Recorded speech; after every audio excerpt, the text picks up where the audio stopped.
We are finally here. Yes, Yeah, so my name is Dr. Emmanuel Boakye Anim, I'm Dr. Asigri Abugri. and we are co-hosts of the Vet podcast. And a few weeks ago, we shared a video of what we are planning to do, and the response was very massive. We appreciate you for that. Thank you for your patience and being with us. We are going to get right into it. So before we even start, okay, Henry, can you tell us about what this podcast is about? We need to know what we are getting ourselves into. Okay, so I believe the story goes back to when we were on campus and how we always had these issues of sometimes someone asks you, what course are you doing? Then you say, I'm studying veterinary medicine. Then they ask, Mboasem or grammar doctor, this kind of things. And people ask questions, they don't know what we do. Sometimes, I remember when we did our first surgery, we posted the pictures online. People asked us that, do you do surgery on animals too?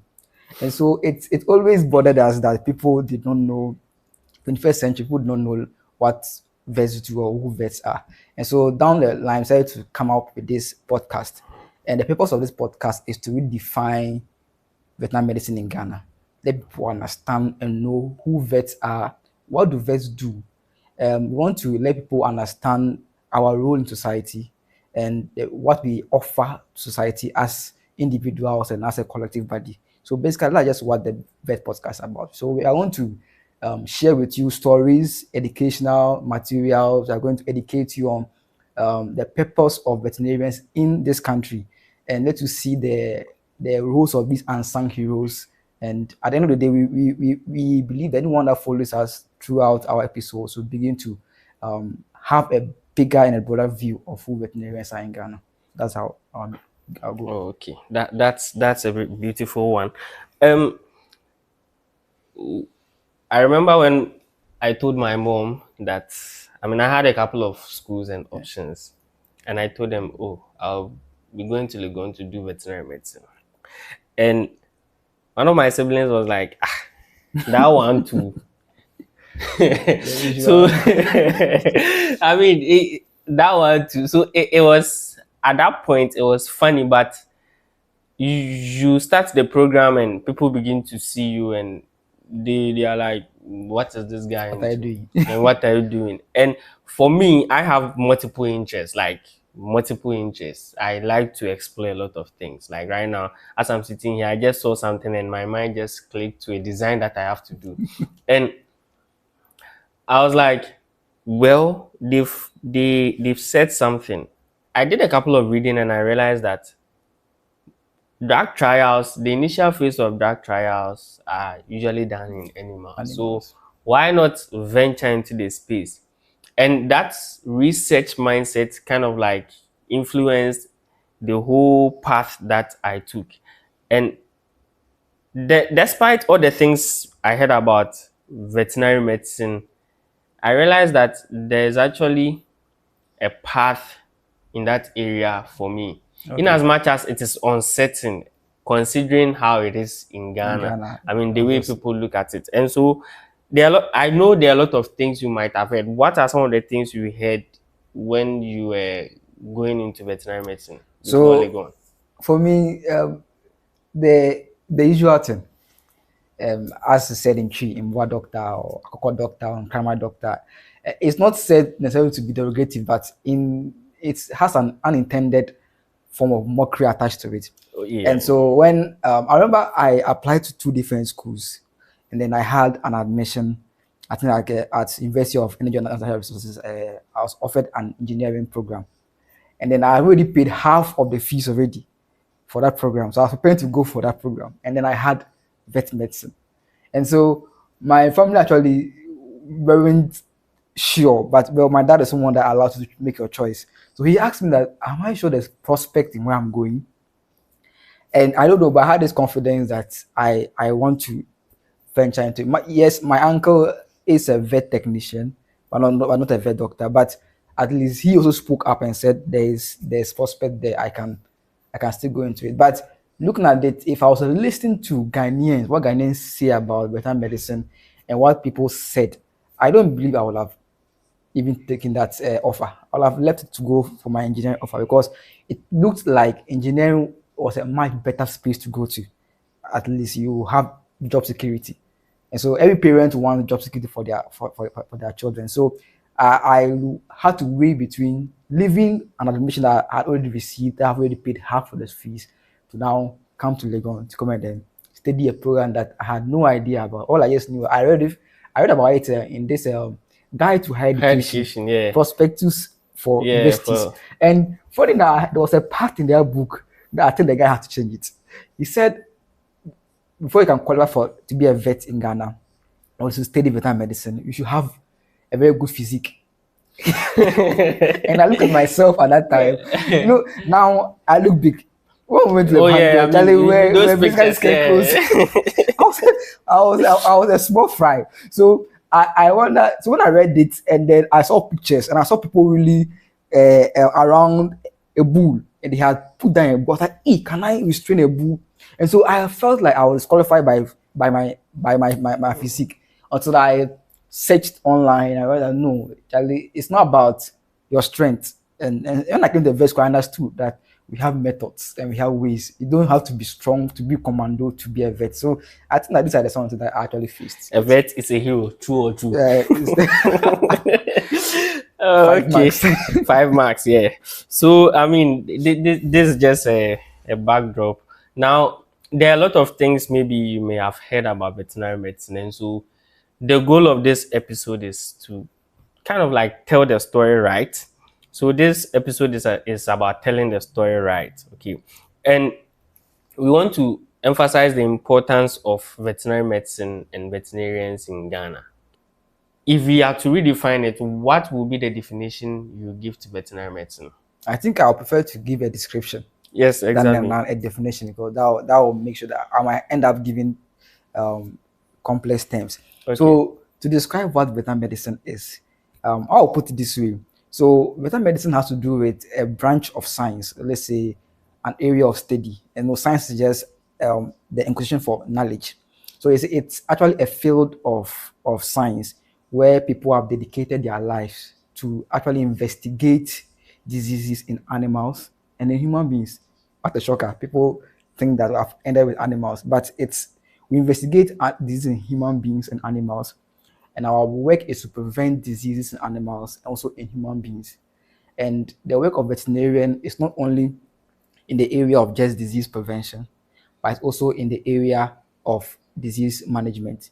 And so veterinarians, just as any other medical field or any other health professionals, they do the same thing that health do in their field. So whether in surgery, whether in intensive care treatments, whether in public health, whatever that you think a human doctor does, a veterinarian does that.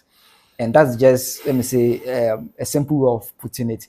And another thing that veterinarians do in society is that they are, maybe, let me say, hidden role is the direct prevention of disease outbreak in human beings. And that is what most people don't know, that our work is not just about cats and dogs, but our work is to make sure that the population of human beings are healthy. Because as the study said, about 60% of all human diseases are from animals. Yeah. And so if we prevent them in animals, then the human population is healthy. I'll say that's just going to be a very simple definition.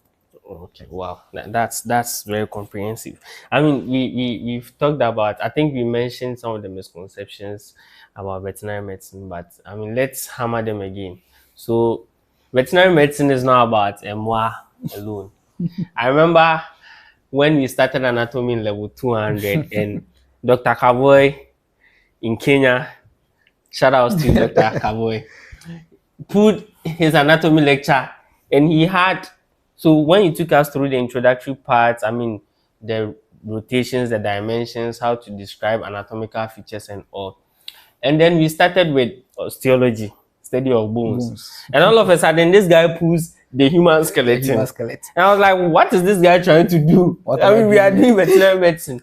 Then all of a sudden, after the human skeleton, we went through the bones. Then we started full force with the animals. And I thought we were just going to do one. We did I the think goat, the goat, the pig. the pig, We did the a bull. a bull, We did chicken, chicken, fish, fish, and then I think dog, we did the dog, and then we did a a cat. cat, And you had to learn the differences. I a mean, horse. and a horse. I forgot about that. Yes. And comparative anatomy. And I was like, damn, What are we here for? what are we here for? This is not what we signed We up signed up for. But I mean, just to think about it, we having to study. And funny enough, some of our lectures were actually from medical school. Yes. So I realized that what we are doing is not a more doctor because there are situations where something can happen in a human being and you are the only person there. Sometimes I give my colleague, some of my friends in the medical field, I always give them a call anyway. But for emergency purposes, you have to do something. Yeah. You bear the title of a doctor. And so I early on in level 200, I realized that I'm not studying to become a more doctor. I'm actually studying to understand what it means to be a doctor. And it really changed my perspective on how I study. Because yesterday I was reading a research paper on vaccinations and vaccine reactions. And some of the papers I was reading were human papers, human related stuff. But then we're referencing studies that were done in animals. And I checked some of the authors, they were veterinarians. Yeah. So you realize that this misconception of, vets are moi is really, really wrong. And I think it's high time people got to know that veterinarians do more than just treat animals. Anyway, that's what I have to say. But what do you have to say about this whole moi doctor thing? Because I think I'll just give a brief history of vets in Ghana. Yes, I think it's a good place to start. Yeah. Where we started and where we are now. And I think one of the stories I think might even help to dispel some of these misconceptions. And so, for many people, vets, they started hearing about vets in Ghana maybe some 10 years ago, 20 years ago. But to be frank with you, vets have been in Ghana here for the past 115 years. 115 years. 15 years. Wow. The first veterinary, Captain Bill, came to Ghana in 1909. That was when we're still called the Gold Coast. Yeah. And he came on the request of the governor at that time because of there was a spread of a disease called render pest. The render pest is more, let's put like COVID of cattle, wiped populations of cattle. So he came to help deal with that. And later on, they established the veterinary service that we treat in Ghana. And throughout these years, 115 years of vets in Ghana, vets have achieved a lot of things. That is in the control of disease in animals, public health safety. They inspect meat. And so people go and buy kebab, don't know where the kebab came from, don't know what is in the food. And people don't know that you can get diseases from the food you eat. A lot of diseases that we get them from animal products. And so veterinarians inspect these things at abattoirs to make sure that the meat you eat is wholesome and you don't get sick. And so we have come a long way since that time. But the general perception about veterinarians has still not yet improved. And the reason is this. I give this post. I think I made a post on that recently. That if you look at the society that we have in Ghana here, I can't speak about maybe whole of Africa, but in Ghana's society, it looks like we have no intrinsic name for animal healers. And so if you go back in history, we do not have any name for people who treat animals. So some historians say that it means that Ghanaian society did not prioritize animal healing. So to an average Ghanaian, a dead animal is of no use, or a sick animal is it's something that we see. Somebody can see an animal dead. I remember, I don't mean to cut you, but you see an animal knocked down by a car on the road and it's lying there. For all you know, the animal is carrying a disease, you have no idea. Yeah. You pass over it, take it to your house. You are cleaning your car, the tire, and maybe the pathogen. They have anthrax. might be something that is airborne. You carry it to your house and you are giving your family a Yeah. disease. As I was saying, the Ghanaian society doesn't have any name for animal healers. And so when an animal is sick, we don't endeavor to go about to treat them. If you look at other cultures, the Egyptians, the Greeks, the Chinese, they have a long history. As far as 3000 BC, people were actually treating animals. So if you go back to ancient time, we have animal healers there. At the same time, we have human healers, we have animal healers. And so a society that was built on that kind of ideology has more, let me say, I can't even say compassion per se. That doesn't mean that Ghanaians don't have compassion for animals. But the tendency for you to invest into animal care or animal health is greater with a society that goes back to years of think of animals. But in Ghanaian society, it's very obvious that Ghanaians don't have that kind of ideology in our culture where we invest into animal care. And so when we come to animal health, we are very much apathetic to it. It looks alien to us when we see animals being treated as human beings. Let's put that way. And so when someone sees you put a drip on an animal, the person is shocked. That so you give infusions to animals, they are shocked. When someone hears that we do CS, we do surgeries, they are shocked because they are aware that surgeries are meant for only human beings. And so when certain things that are meant to be, let me say, just for only human beings, all of a sudden we see them animals, it looks weird to us. That is our society. So I believe that is why there's this kind of let me say, either negative perception towards veterinarians who care for these animals. So because we are in a society that does not necessarily have that kind of mindset towards animals, if you are in that society and you are caring for animals, you are not given that kind of recognition because your efforts seems to be of no importance to the average Ghanaian. That's why we are doing this Yeah. podcast anyway. There are a lot of challenges with regards to recognition and a whole list of other things. But this just came to mind. It's not part of whatever we wrote our script for the episode. We can have it as a full episode for another day. But Okay.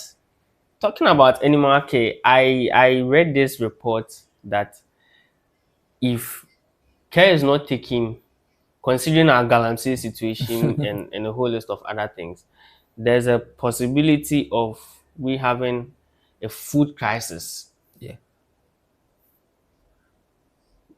The Ghana Water Company said by 2030 Because you might have to import water. we might have to import water, which means our water will be toxic. The same toxins will end up in the animals that we That's are of producing, course. and in the end, we are going to suffer the harm. Yeah.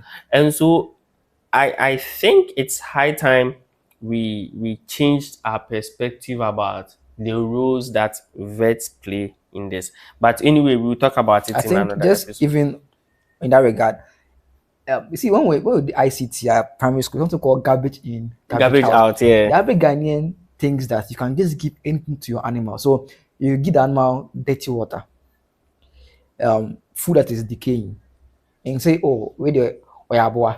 You forget that whatever you feed the animal, it will be turned into meat for you to go and eat. So if you give your animal low quality water and food, I don't know that you're going to eat that same animal to come back to you. So it's not, if you garbage, you put garbage in, you get back garbage Garbage out. out. Yeah. Yeah.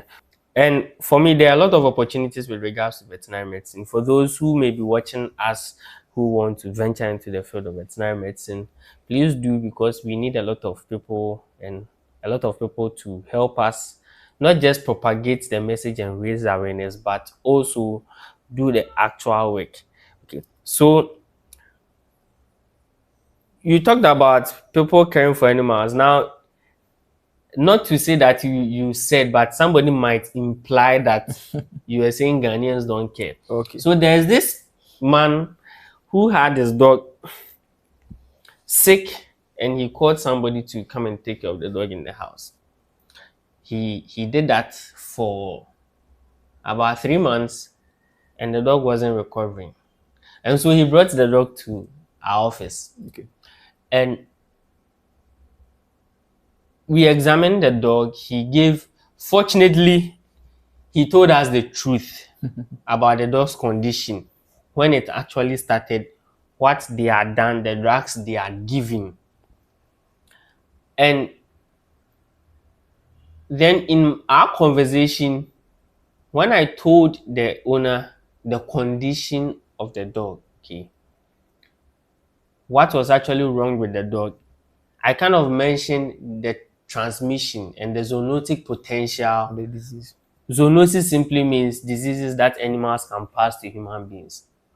When I told him and I explained to him how the disease can manifest in a human being, he shared with me that just about the time the dog got sick, he also fell sick about a week A or week. two after. And when I asked him a little bit more, he told me about how he feels and a whole list of other things. Then I spoke to my attendants and we drafted the letter for him to take to the hospital. And when they tested, he had the same condition as his dog. And so it makes me wonder, why do people think that they can just play with animals and still not get anything out of it? And not get sick out of that? Because these animals are close to the ground, which we consider dirty, and People they are don't know. exposed to anything and everything. And so I think that we need to rethink our approach to how we see animals and the people that take care of them Yeah. with regards to their health and even our own health.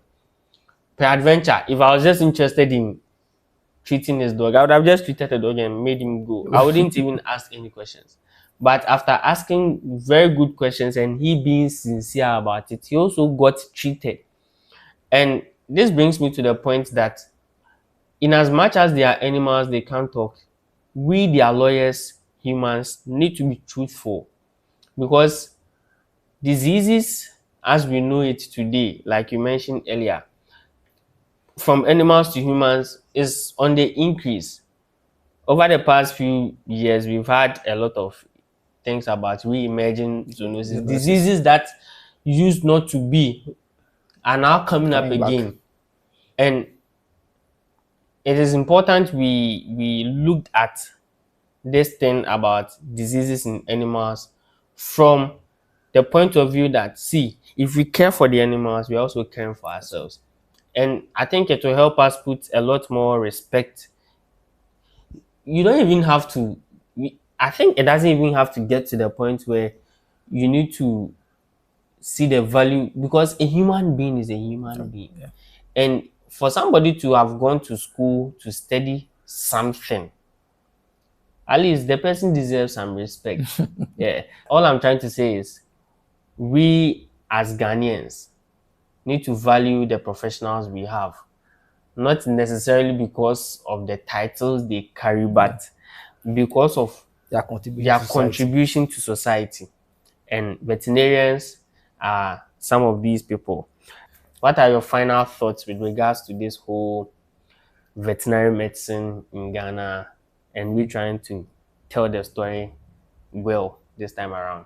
Because what I will say is that it we have to, as a country, we have to ask questions and then have that kind of curiosity to learn. Because we live in an information age. Thank God for AI and the rest. And so information is at our fingertips. So we can search for things. You don't just go in for a pet without reading about everything about your pet. People keep animals and they don't know anything about keeping animals. All they just know is that they like, give them food 3 times a day, give them water, if they back. That's all they know. But we live in a society where Ghanaian society is actually copying from, let me say, the European world, the Americans and the rest. We are copying culture, but we copy without knowing the implication of copying. So I keep giving the example. If you see some of the Europeans, their dogs sleep with them in the same bed. Some of them kiss these animals, they give them pecks, or they eat with them in the same bowl. And so Ghanaians, I see Ghanaian celebrities try it because they think it's I don't know, it's swag or something. They want to show that they have some opulence. They want to show they have money. But you I keep ask myself, how many of them send their dogs for routine medical checkup? or they wait for the animals to fall sick before they go. You don't know of disease they can get from the animals. Something like brucella, which as Yeah. a man can make you impotent, as a woman can Yeah. make you get abortions, etc.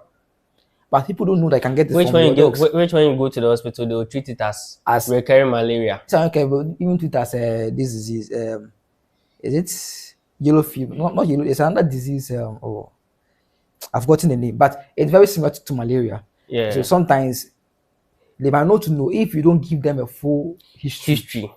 for the because as I said, doctors are not magicians. We are all not. We are not magicians. We So cannot sometimes just I wonder why they want us to figure out what is like wrong with the and animal it's. without giving I us think any context. I think we have to do something. Maybe I need to do something on that. Where I've sometimes frustrations. Like a client comes to you, the dog is on the table, asks you, dog, what's wrong with my dog? Like I've not even yet touched the animal, but you ask me, dog, what's wrong with him? Have I chopped juju? Like I need to look at the dog and for God's sake, the animals don't even talk to us. We use I call it we use deductive reasoning Yeah. as detectives. Vets are basically detectives. So if you see one thing about vets is that they are very good at critical thinking. I'm not throwing shit on anybody, but vets, if a vet that is not doesn't have good critical thinking cannot be a vet because our clients, our patients do not speak to us. So we look at science, we just look at that thing and then we start deducing. And by that we come to a conclusion with the help of lab results and we can diagnose and treat. And so you don't expect the vet to just see your dog. Some people will take a video and send it to you. Dog, but my dog is this. What should I do? Well, and if you ask for consultation fee, they will say just They'll tell you that information. information Meanwhile, you went to school for 6 years for 6 years. to tell them what they are asking you to tell them. See, you don't walk into an architect's office and you won't pay for consultation. Anyway, it's a story for another day. But before we close the curtain, I hope you learned something. And I just want to ask, what is the most surprising thing you learned from this episode? If you have anything you want us to also talk on, you can just type it in the comments, or we will put a link down in whatever description because of Yeah. the platforms you are going to put in. Click on it and submit whatever you want us to talk about, or ask your questions and we will respond to them accordingly. And we like you to ask questions. It's one of the best ways to actually share and exchange information about what we plan to do. But before we go, I just want us to touch on this thing. You said it's been 115 years The first veterinarian since the arrived in first Ghana. veterinarian arrived in Ghana. That's for me. Yes, even though I learned it in history, my mind, I just know 1909, but my mind wasn't 1 century, 15 years. my mind wasn't tuned to the fact that it's been 115 years. Wow, That's a long time. that's a long time. Anyway, it's been a very exciting conversation with you today on Yeah. veterinary medicine. I know there are a lot more that we wanted to talk about, but we can't put everything in one episode. So hopefully in the subsequent episodes we will touch on these things. Until then, I'm Dr. Emmanuel Boakye Anim, and I did this episode with my brother. I'm Dr. Henry Asigri Abugri. Thank you and see you on the next episode.